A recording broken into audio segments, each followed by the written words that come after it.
Maria Prodan face bani din fotbal, dar nu se ocupă doar de impresariat. Mai nou și-a luat echipă, însă nici sora ei nu se lasă mai prejos. Fetele din familia Prodan chiar știu cum să facă avere. Anca are și ea câștiguri fabuloase. Cu ce se ocupă în America, aflați chiar acum.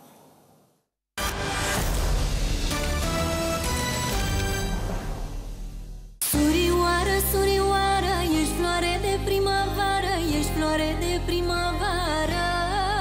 Toată lumea o știe pe Ana Maria Prodan. Este frumoasă, are o carieră de succes și o familie fericită.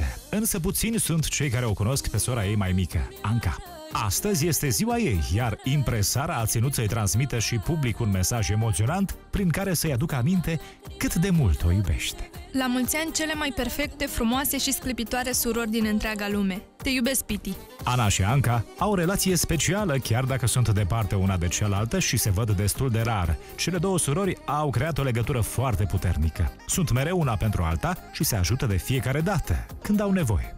Mai mult decât atât, impresara se înțelege bine și cu soțul surorii sale, dar și cu nepoțica ei, Maia, pe care o adoră. Ana Maria face tot posibilul să-i facă pe plac micuței și îi face o mulțime de cadouri, de fițe.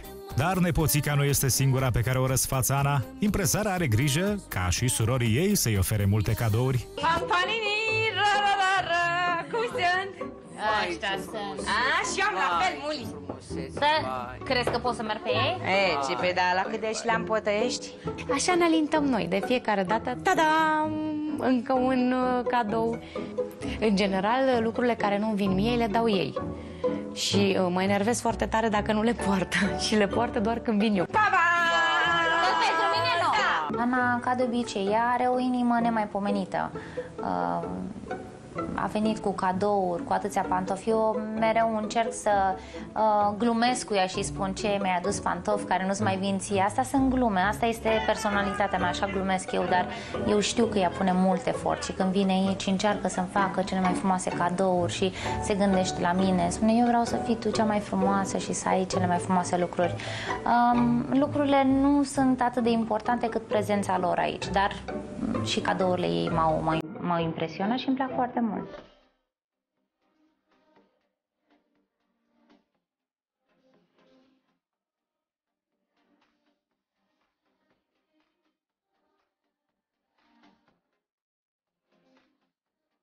Mie îmi place să cumpăr pantofi foarte mult, pentru că niciodată nu mi-au plăcut pantofii ei. Și atunci eu îmi doresc să fie mini-mi.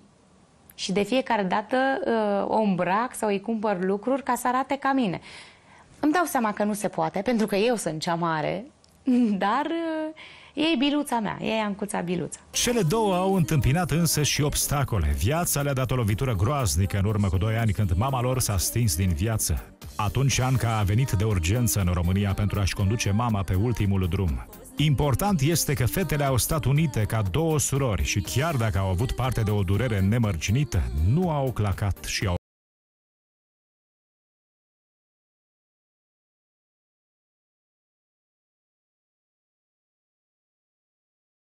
de mai bine de 15 ani în America, unde o duce foarte bine pe toate planurile.